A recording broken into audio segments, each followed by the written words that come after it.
Howdy, I'm Phil Hudock. This is an image from an interview when I ran for U.S. Senate. It says, "Tell West Virginia's story." Well, I've got a whopper of a story today that poses a serious question. I got an email from Mike Adams, the health ranger, concerning the likely orchestrated August 3rd El Paso terrorist event. I consider Mike Adams a credible source for insight into today's deep, bizarro underworld. Watching his video triggered so many similar tangents in my mind that I decided to look at some of the early local interviews of the El Paso event for evidence of Eisenhower's industrial military complex psychological operations. That is, Psyops.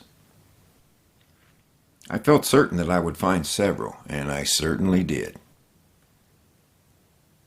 So I will intersperse the clear evidence I found into Mike's insightful heads-up video. Then I will close with two known examples of plans and operations of government Psyops from 1962 and 1993. So, fasten your seatbelts. Who is really behind the mass shootings that have just taken place in America? And why did they begin just hours after the FBI was exposed for destroying the hard drives that had the Hillary Clinton email evidence of treason? See, that report came out on Friday. You probably didn't know about that because the news has been about nothing but the shooting since then. The deep state is in a panic. They are about to be defeated and crushed forever.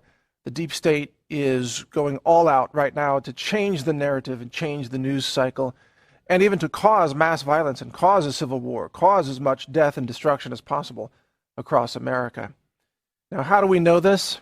Well, to answer that question, I'm going to do something a little different today. I'm going to start by reading for you an article from the New York Times. New York Times, David K. Shipler, April 28, 2012.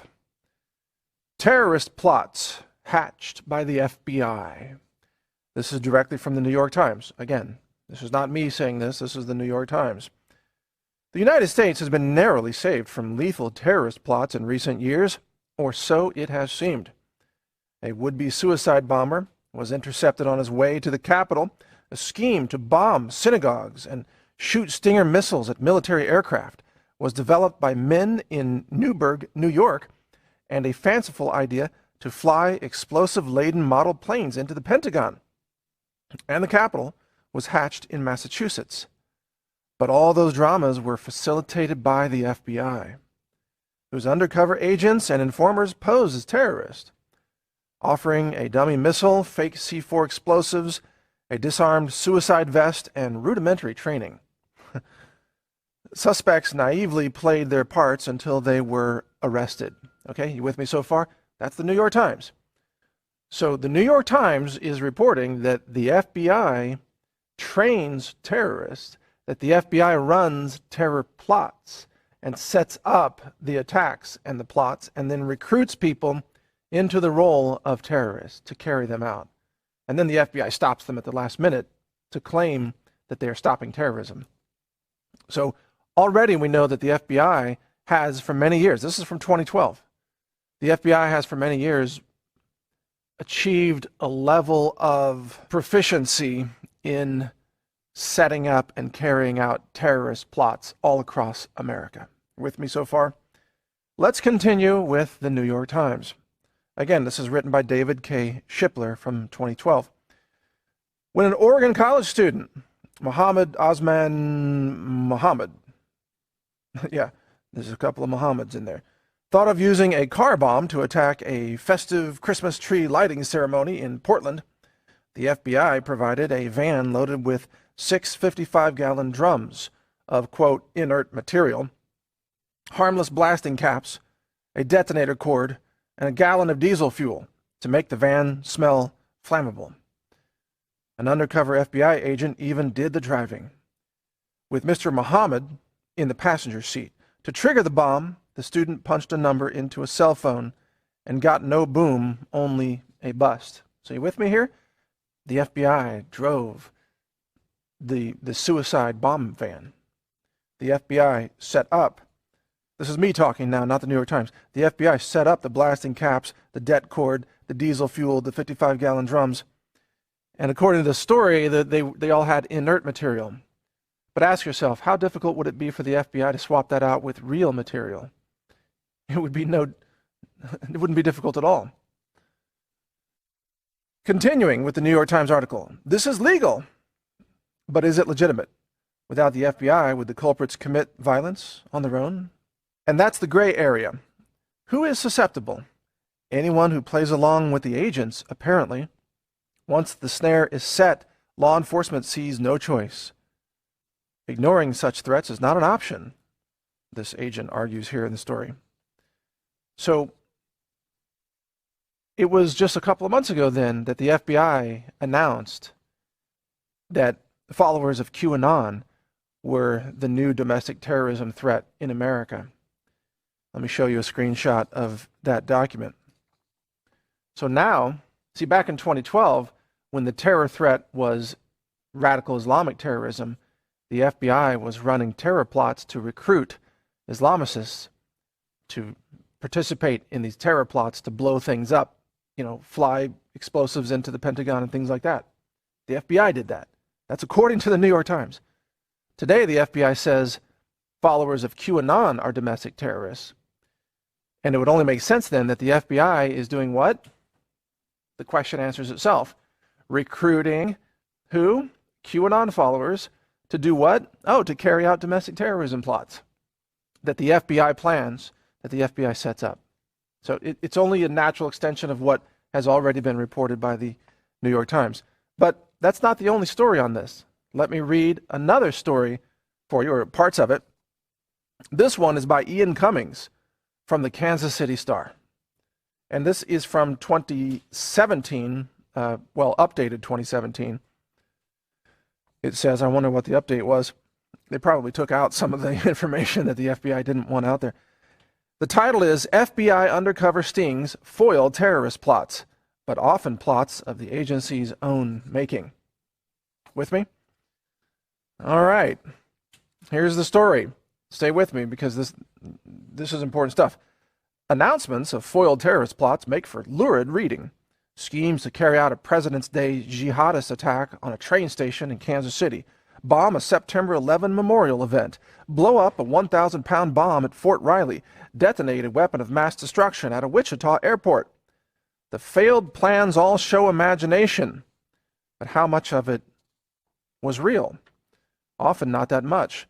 According to a review of several recent terrorism cases investigated by the FBI, the most sensational plots invoking the name of the Islamic State were largely the invention of FBI agents, carrying out, quote, elaborate sting operations on individuals identified through social media as being potentially dangerous. So according to this Kansas City Star news report, the FBI goes out onto social media and they find someone that they deem to be potentially dangerous. And then the FBI creates a terrorism plot. What is this? Blow up a monument, bomb a bridge, fly a bomb into the Pentagon, all the things from this story and the other story. Blow up a 1,000-pound bomb at Fort Riley. All these things, all dreamed up by the FBI.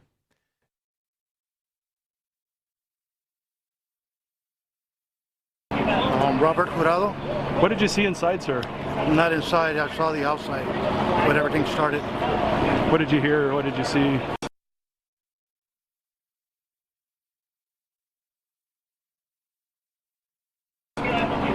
Robert Jurado. What did you see inside, sir? Not inside, I saw the outside when everything started. What did you hear or what did you see? Gunshots. Saw the lady got hit in front of me and the one inside of me. And the individual also shot at me, which he missed to hit the window. So Did you ever imagine anything like this would ever happen to you? No, never. What side of town do you live on, sir? I live on, I would say, Central. Central. What else did you see? Did you see people running out, that kind of thing? I even saw the guy with the gun. I saw him twice. What did he look like? Was he He's dressed an in Anglo, about 6 foot. He had an AK-47. Was he dressed in like military All gear? black, all black. He had a mask. You can see his eyes. That's about it. Is that the scariest thing you've ever seen? Yes. Then me with my mom, I didn't know what to do. But eventually I got the chance to take her and put inside between the two vending machines, which helped us a lot. That's when the individual tried to shoot at me, which he missed because I kind of ducked down. But it's quite an experience seeing the lady get her face blown off.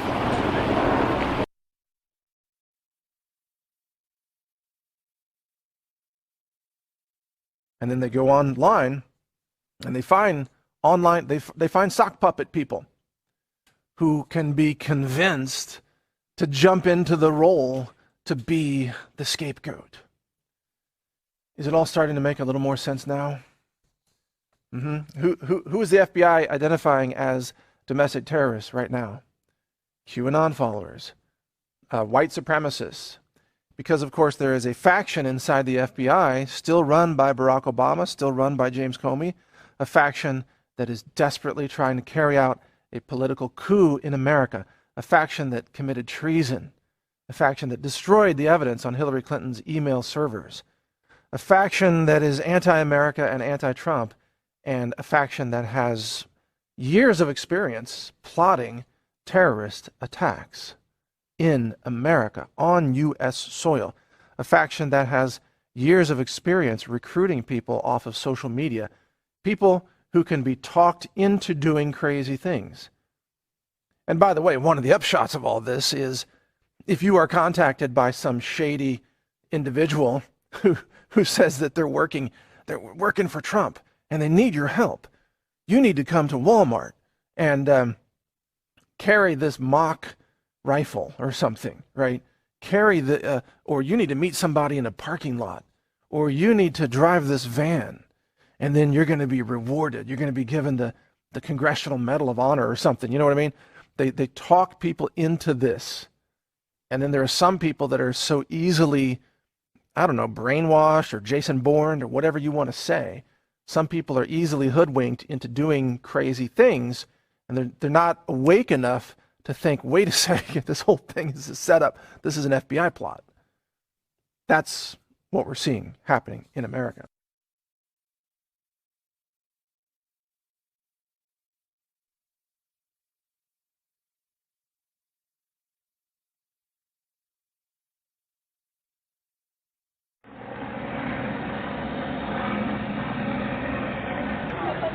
Luego ya, cuando ya íbamos a pagar, miré cuando entraron unos hombres con pistolas disparando a toda la gente. ¿Eran varias personas? Más que una persona. Sí, Ok, por lo menos dos. como 3 o 4 personas. Ajá. ¿Y cómo estaban vestidos? Yo los vi de negro. Okay, so you saw more than one person dressed in black shooting inside the Walmart. ¿Andaban ya uniformados como policías o...? No les vi la cara, solamente les vi por abajo, pero traían, yo los vi todo de negro y traían shorts puestos, no traían pantalón, eran shorts. Ah, ok. Y eran ellos los que iban disparando, porque yo nomás vi las pistolas largas cuando ellos iban así, porque yo miraba la lumbre Oh, que miraban. so she saw 4 individuals running in there in shorts, all dressed in black, shooting back and forth, and pretty much what she did.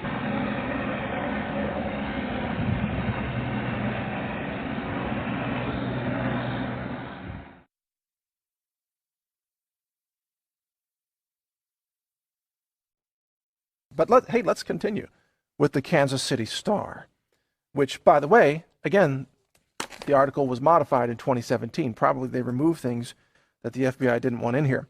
All right, continuing. Kansas City Star. In fact, in terrorism investigations in Wichita, at Fort Riley, and last week in Kansas City, the alleged terrorists reportedly were unknowingly following the directions of undercover FBI agents who applied fake bombs and came up with key elements of the plan. Oh, who supplied fake bombs, sorry, and came up with key elements of the plan. So, quote, "What I get concerned about is where the plot is being hatched by the FBI," said Michael Gurman, a fellow at the Brennan Center for Justice and a former FBI agent. Quote, listen carefully, quote, "There has been a clear effort to manufacture plots. Law enforcement has increasingly used undercover agents, blah, blah, blah." Let's see what else this says. FBI agents say the sting operations are just a tool for thwarting terrorist attacks. Right. You mean the terrorist attacks that the FBI comes up with? Oh, I see. Such cases are almost never successfully challenged in court with entrapment defenses. Isn't that interesting? But some question whether the FBI is catching real terrorists or tricking troubled individuals into volunteering for a long prison sentence. The most recent alleged plotter, 25-year-old Robert Lorenzo Hester Jr. of Colombia. Got it? 25-year-old. These people are always in their 20s, aren't they? Isn't that amazing? Was indicted last week after federal prosecutors accused him of participating in an Islamic State plan to cause mass casualties in a bombing attack on a train station and possibly buses and trains in Kansas City on February 20. Okay? And it goes on and on and on, but you get the point. So here we have, this isn't a report from InfoWars, this isn't a report from Natural News, this isn't a report from the Gateway Pundit or Zero Hedge or Breitbart. I just read to you reports written by the New York Times, which is a propaganda front for the establishment, and a report from the Kansas City Star, which is a mainstream media, corporate-run media. Both of those reports, as I just read to you, admit the FBI is the largest terrorist organization in America.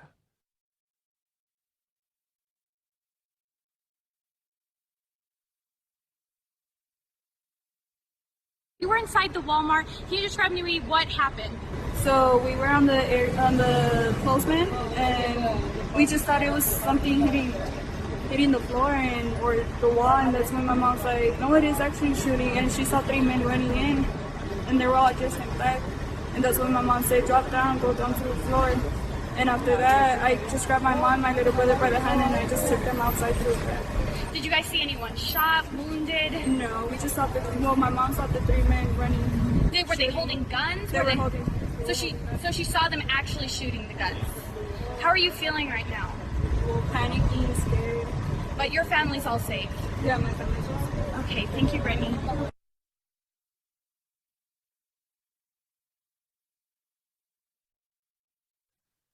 The FBI comes up with all these plots. And there was another one that we covered, it was in 2012, about blowing up a bridge in Cleveland, and sure enough, it was another FBI plot.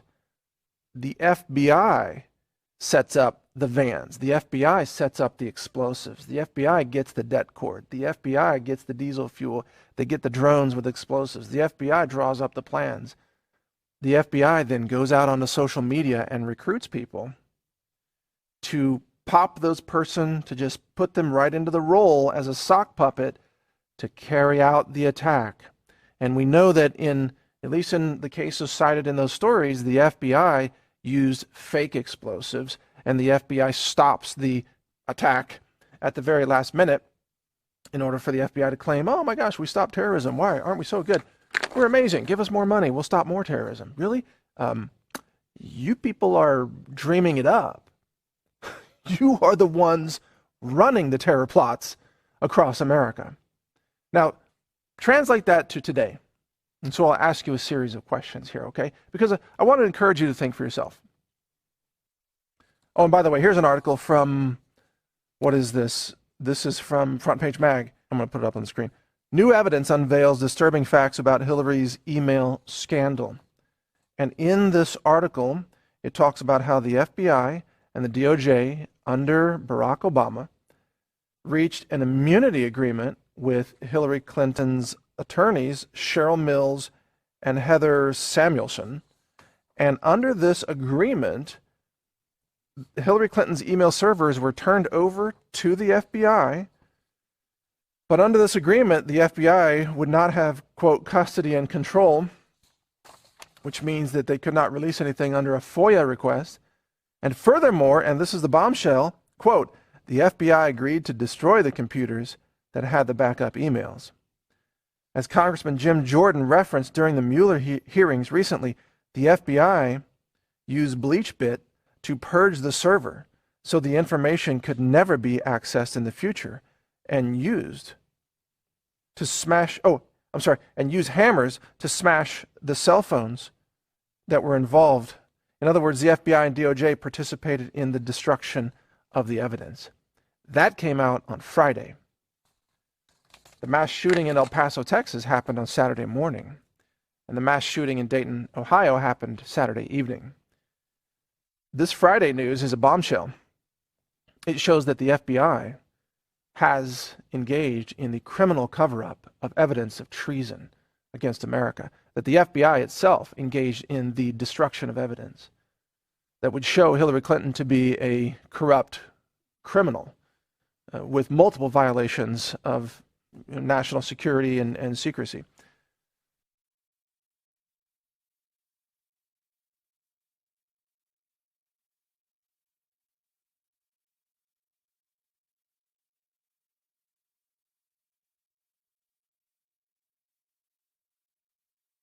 Terrifying moments as bullets started flying. Joining us now from El Paso is Al Hall.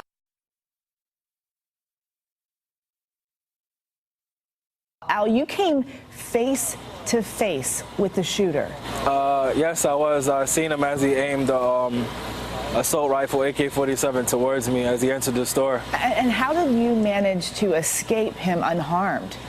Off a prior experience, I kind of knew it took him a couple of seconds for him to raise his gun to aim towards me directly. So I had enough time to duck down with the person next to me and then take cover and then run off and take cover again. And as you were there, did it appear the shooter was targeting specific people, or was that shooter just shooting randomly?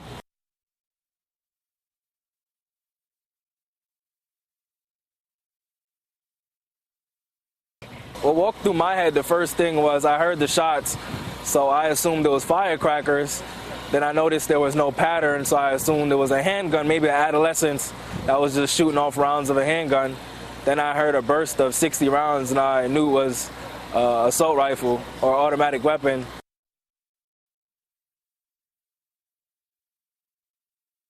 So at that point, that's why, I became fragile to the situation, a little frantic. Our thoughts and prayers are with you and all of those people there in El Paso, Texas. Thank you so much, Al, for joining us. No problem. Have a good day. No problem. Have a good day. They were being taken out in the carts. It was like back to back to back.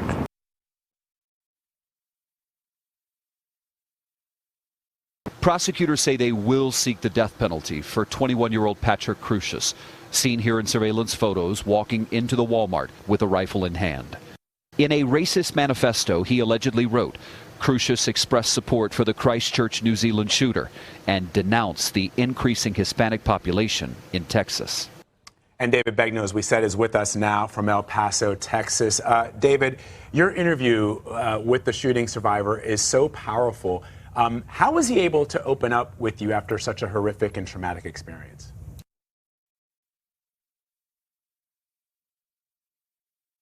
No problem. Have a good day. Well, it was interesting because not only did he want to react to what happened, he wanted to give details. In fact, he said to me, I've done several interviews, but nobody asked me as many pointed questions as you did. And of course, I tried to do it as respectful as possible. But he said that he had felt cathartic for him to speak it all out and literally go through the details that were hard to listen to and hard for him to tell. No problem. Have a good day. He is on active duty here in El Paso. He is a father of 3. He's originally from the New York area, and he does carry a weapon in his vehicle. But he said, David, my weapon, had it been in my car, would have been no match against the gun that man was carrying.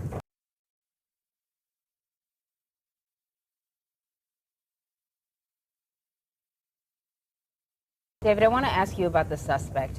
Remarkably, he was taken into custody alive. What do we know about charges that he may be facing? Well, the investigation is being treated as one of domestic terrorism, which a lot of people in the public were saying, listen, why don't you guys come out and say exactly what it is early on? You should know that there is a process that federal authorities go through in terms of evaluating a legal statute before they declare something domestic terrorism.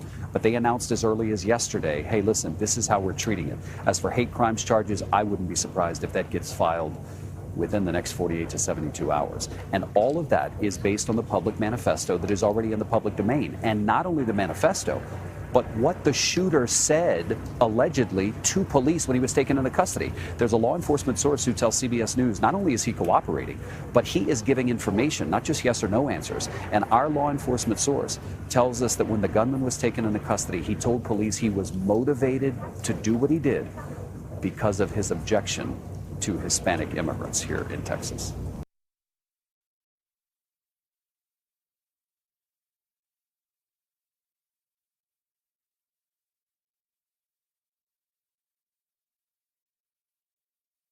No problem. Have a good day.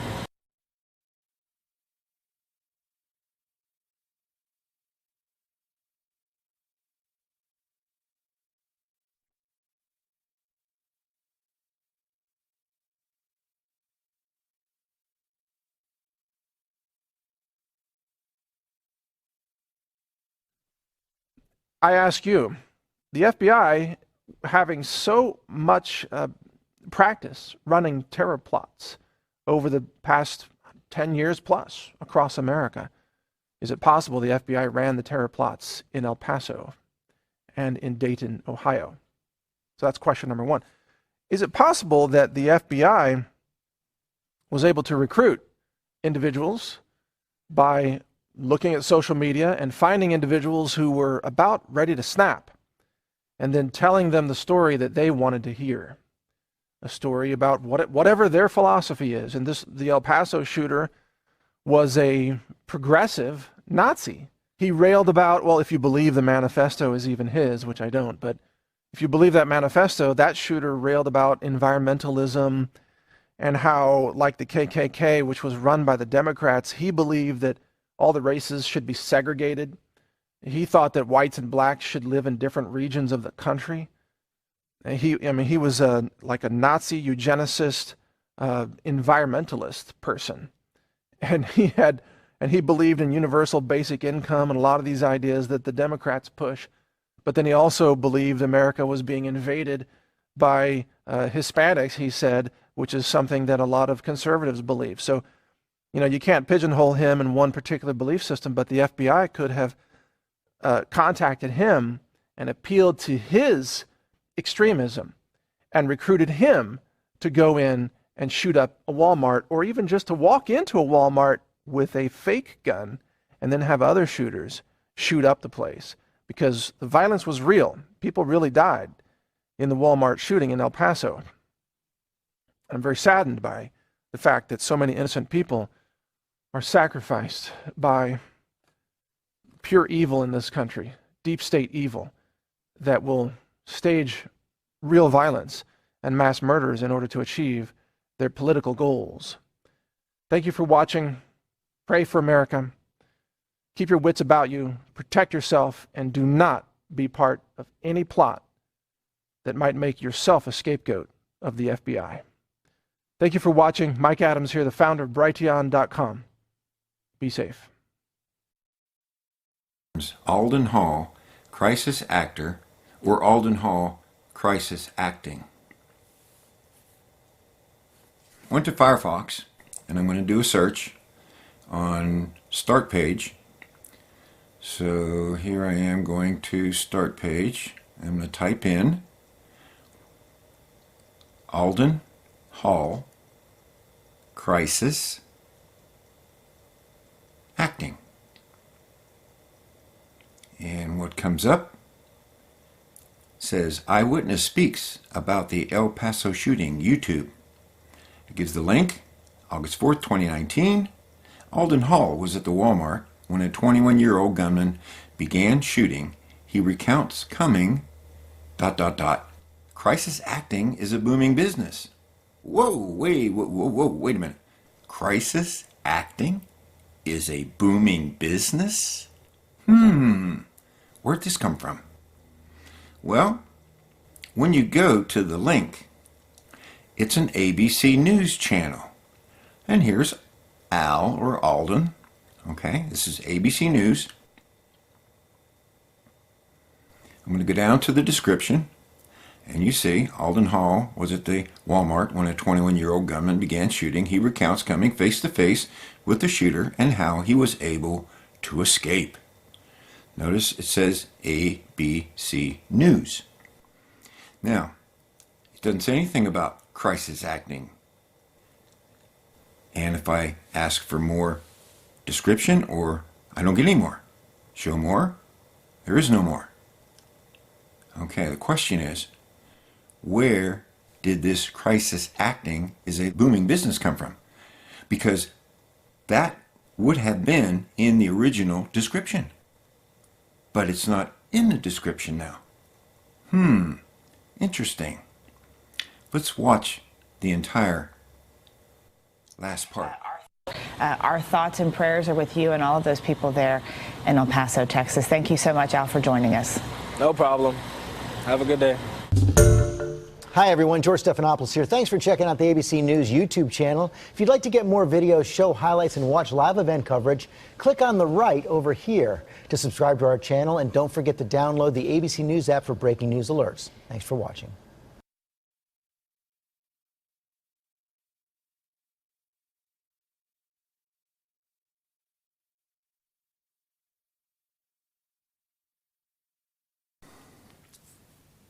I said I would give you 2 examples of government involvement in either plans or actual actions of terrorism.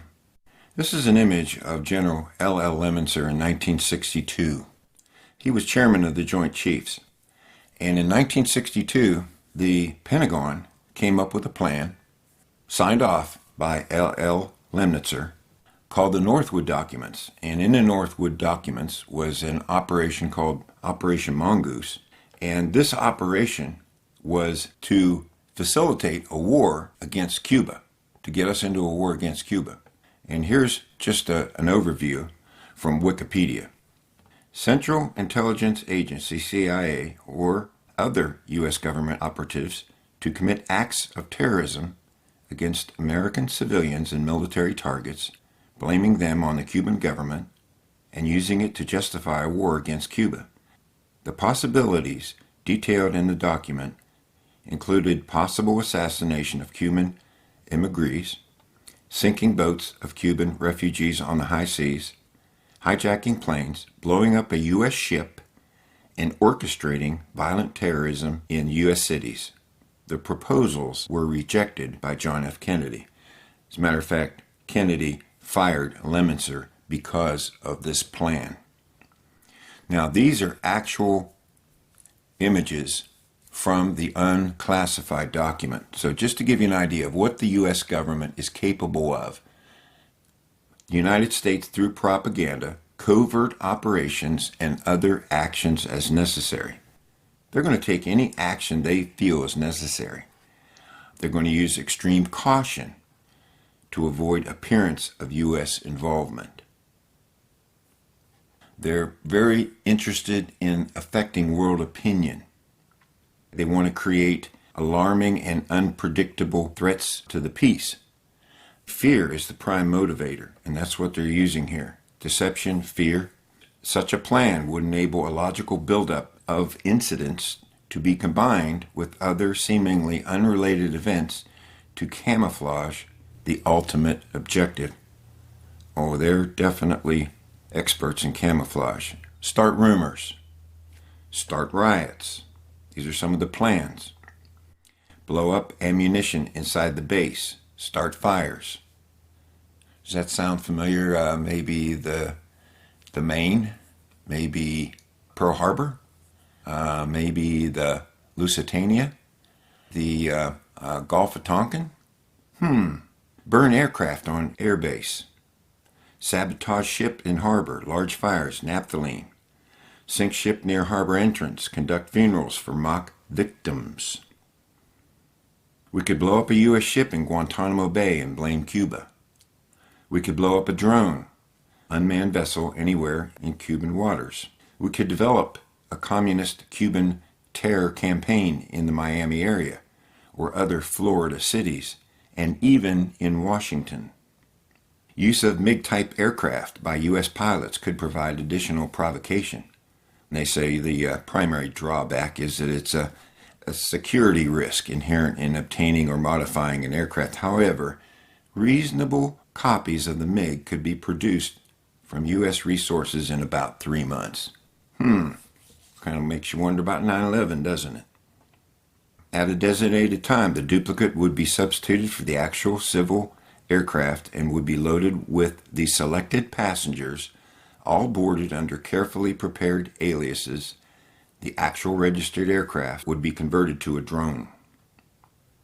When over Cuba, the drone will be transmitting on the international distress frequency a Mayday message stating he is under attack by Cuban MiG aircraft. The transmission will be interrupted by destruction of the aircraft, which will be triggered by radio signal.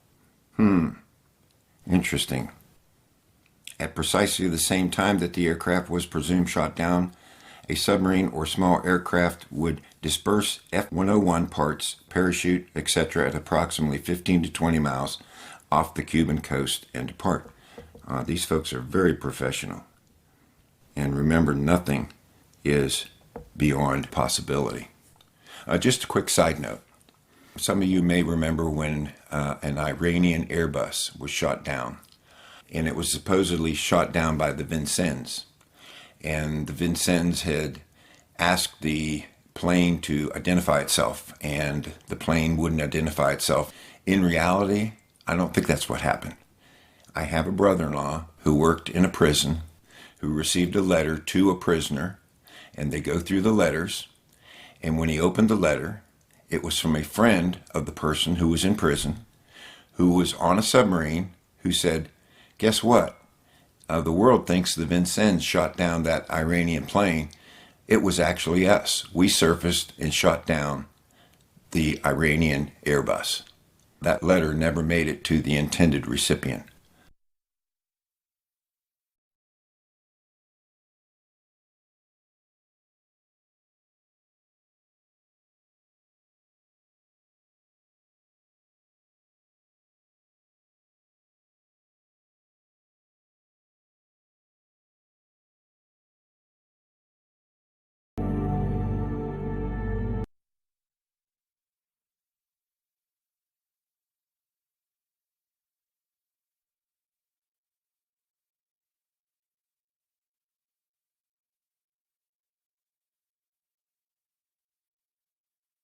We choose science over fiction.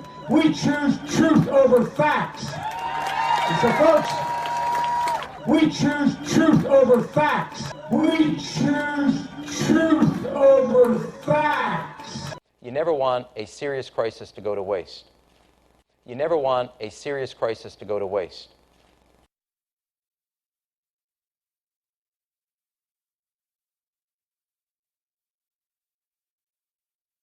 Okay, I'm going to wrap this up with another situation. This is from the New York Times, October 31st, 1993. That would be Halloween. Article is, Bomb Informer's tapes give rare glimpse of FBI dealings. In this story, which is on page 37, which should be front page news, but is on page 37, it's revealed that there is a Mr. Salam who works for the FBI. He's of Egyptian descent, and he's paid $1 million to be an agent provocateur and to actually help terrorist groups in New York City make bombs. Unknowingly to the FBI, he records much of what his dealings are with the FBI, which is fortunate because they were going to frame him for what happened at the World Trade Center when the first bombing of the World Trade Center happened. So here in the article it says, Mr. Salam chastises the FBI, saying that if it had been conducting proper surveillance, they would have learned of the bombing before it happened. You see, when they tried to pin it on him, he turned it on them and said, wait a minute, I gave you a warning. You let this happen. Later on it says, Mr. Salam says that as an infiltrator in another group, he actually purchased a timer in a separate plot whose goal was to explode 12 bombs simultaneously around the city. And to make my point, it says Mr. Salam, while riding in a car with 2 FBI agents, soon after the explosion, they're talking about the World Trade Center first bombing, the informer and the agents argue whether Mr. Salam had specifically informed them months earlier that the attack on the World Trade Center would take place. Quote, "I told you so, that this is one of the targets," Mr. Salam says. "You forgot. You have your papers, go back to it. World Trade Center, Empire State Building, Grand Central, Times Square." Here is an important, very important article that should have been mainstream news all over the place, is buried in the New York Times on page 37. So there you go.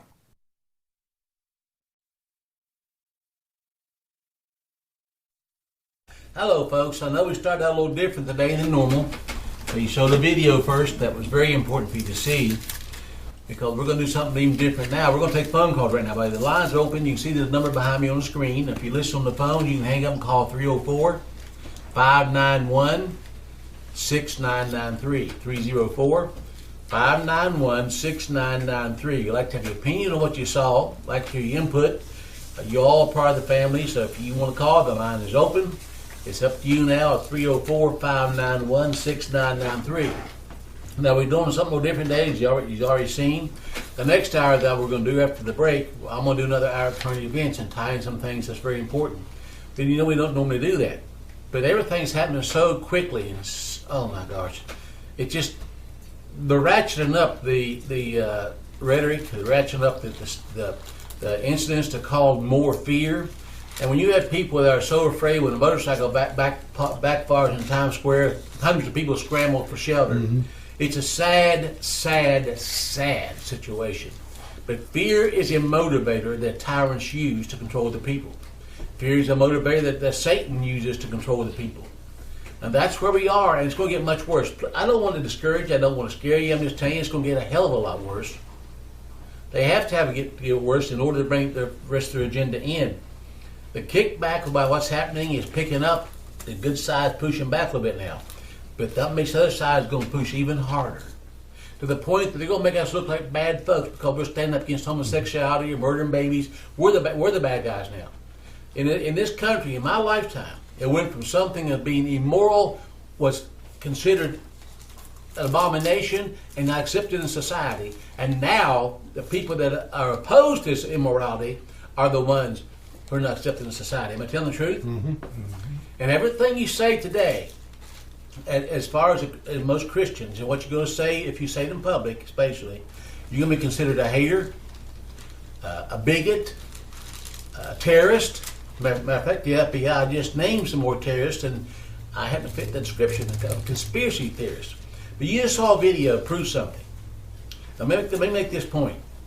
If there's one shred of proof in a theory, then it's a possibility. We showed enough proof there to prove that this is not a theory, this is happening. This is not a conspiracy theory longer, it's a conspiracy fact. Now, if you don't see that, you don't want to see it. Either that, you're insane, go do something else, we're wasting your time here with us. It cannot be denied that this is a real, full-blown cover-up, if you will, government cover-up, and a willful ignorance of the people in America, especially in the churches today. They're waiting for the rapture. They don't want to hear about these things. They don't want to face these things, and that's why we're in this mess. And I want to start preaching on this, but the church of Jesus Christ was to be the one that exposed the evil, opposed the evil, and destroyed the evil. Now they praise the evil. Now they embrace it and said, wait for the rapture. I know because I come out of that body of believers. You know, Ecclesiastes chapter 8, verse 11, I'll read it to you. And again, the line's open, 304-591-6993. I know we have a lady who watches today in Scotland. I know you probably can't call, but thanks for being there. I appreciate it. In chapter 8 of Ecclesiastes, verse 11 says this. Now, please pay attention. I didn't write this book, folks. I'm just a messenger boy. I ain't nobody important. But it said, because sentence against an evil work. What does it mean, a sentence against evil work? What's it mean to sentence? Punishment. Right? To pass judgment. Stop it? Pass judgment? Mm-hmm. Our next Bible lesson, by the way, is going to be on the necessity of judgment. That's going to be the title of the next lesson, the necessity of judgment, next time together. But because sentence or punishment against an evil work is not executed speedily, that means immediately, that means severely enough that nobody wants to do it again. Do you know why murder is so rampant? They go to jail for 10 years, and they go to a country club for 10 years and turn loose, right? Mm-hmm. If they were hung on the courthouse square again, where they should have been right now. People are required to be there, including children. And public hangings stopped a lot of murders. I prefer rock parties myself. Well, that's okay. I'd be all right too. But if they will put in the civil authorities' hand and they're found guilty, death penalty is biblical, by the way. If it wasn't, why was Christ crucified? And you don't have a lawyer, you have it on trial for 10 years, why you make multi-million dollars out of it? Exactly. Yeah. He said, because it's not executed speedily, therefore, the heart of the sons of men, or mankind, is fully set to do more evil. Yep. Did you hear what I said? Evil begets evil. Yep. And judgment on evil is more evil. The nation is literally going into chaos and fall apart. Am I telling the truth? Mm-hmm. The moral basis that once founded this country and the common decency, common cultural decency we all had at one time is gone.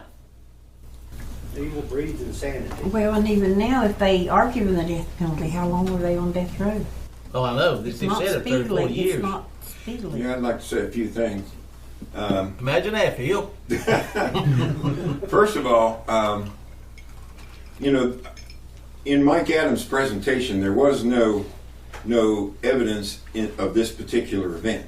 Okay, and I thought I know I can find some, because people do tell the truth, and the local stations before the deep state and the feds come in and take control of everything.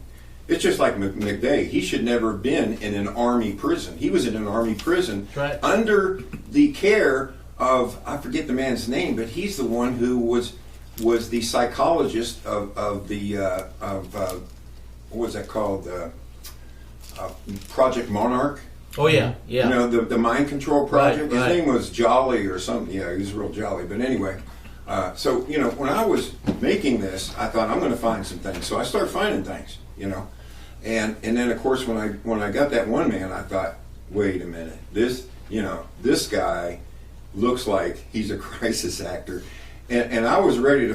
And he wasn't a very good actor either. No, I was ready to wrap it up, and I thought, I wonder if I did a search with his name, crisis actor, because there are companies that train crisis actors. Yes. Okay, yes.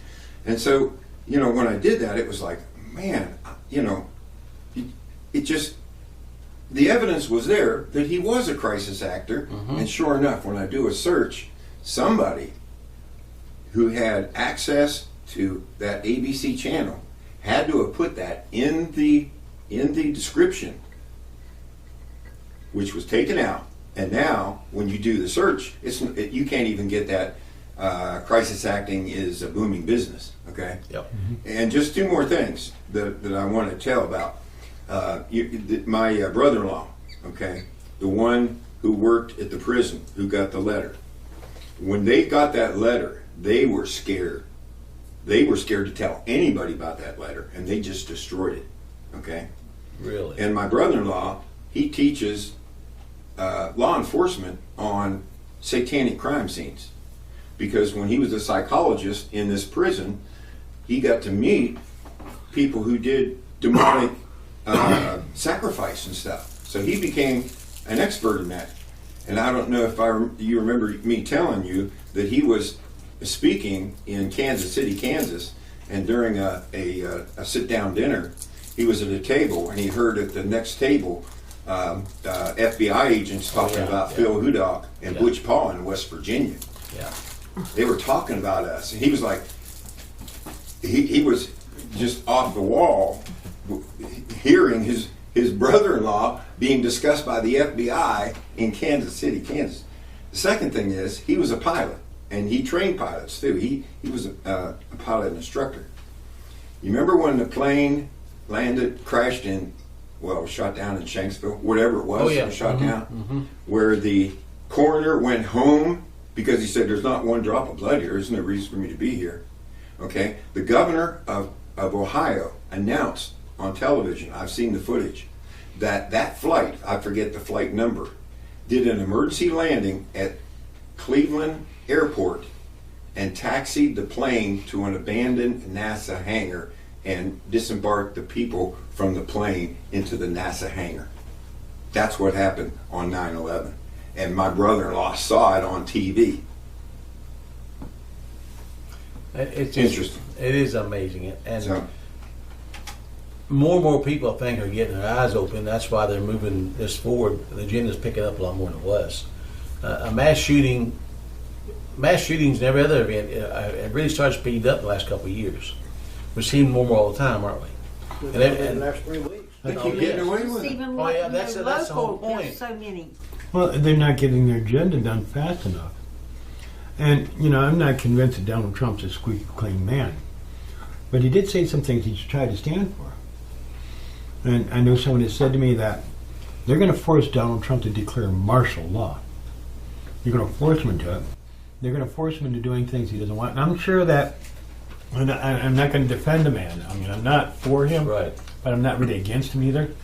But I'm sure when he had a little trip on that airplane they fly on, and Nancy Pelosi was with him, she probably said, well, Mr. Trump, if you don't give to us our way, we'll stage some more killings and we'll just make you look like an idiot. And Air Force One can crash. Mm-hmm. But yeah, there's a lot of things we'll never know. But folks, the evidence that's on the surface is so plentiful that it's impossible to deny this now. I should say honestly deny. You can deny it, but you can't honestly do it once you see all this evidence. It's impossible. Well, the church may not deny it, but it got rapturitis, so they ain't worried about it. No. The worse it gets, the better it is for us. Well, Yeah, this is the way it's going to be. This is what's in Revelations. This is the way it's going to be. Actually, sometimes the church does deny because they say it can't happen in America, even though the evidence is there. Well, obviously, we're done the last couple of minutes, and the folks, the line's been open. I'm kind of disappointed. And they can call in the next hour. You can call next hour, too, when we'll After a half-hour break. But, the phone line's there for you to call and talk to us. I know a lot of people watching today, and you're welcome to share if you like.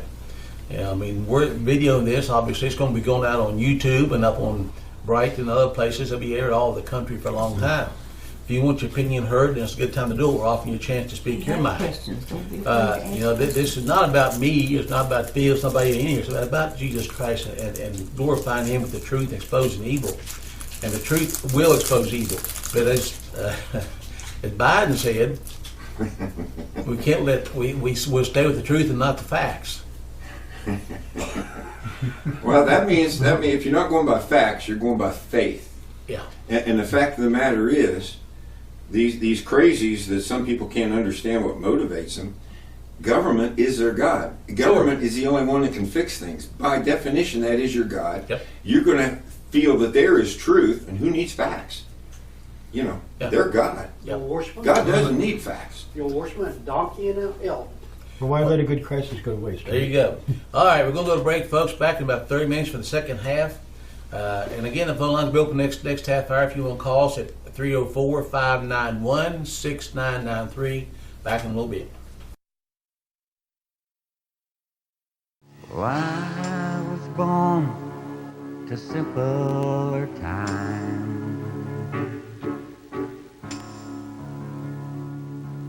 There wasn't the hate and wasn't the crime.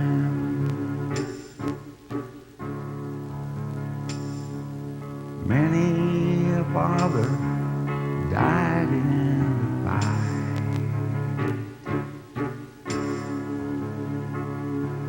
For freedom was precious, our God-given right.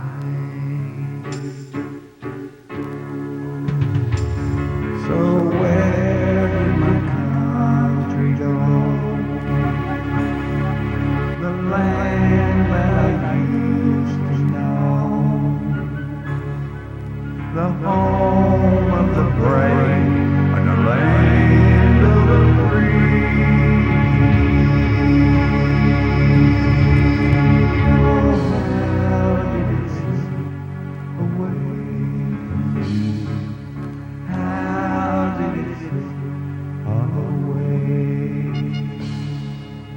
God and country guided our lives. Men were faithful and honored their wives.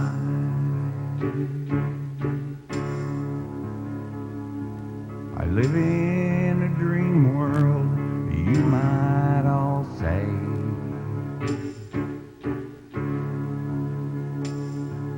It isn't delusion, I remember those days.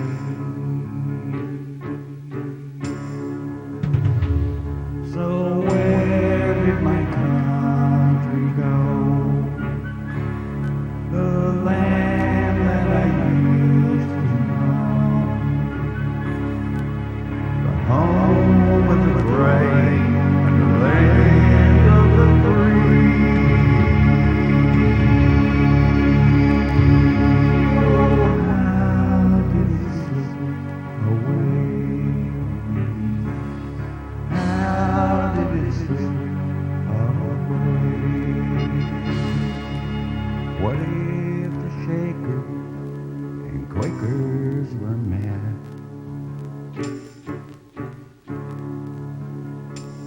By the blazing guns of the BATF.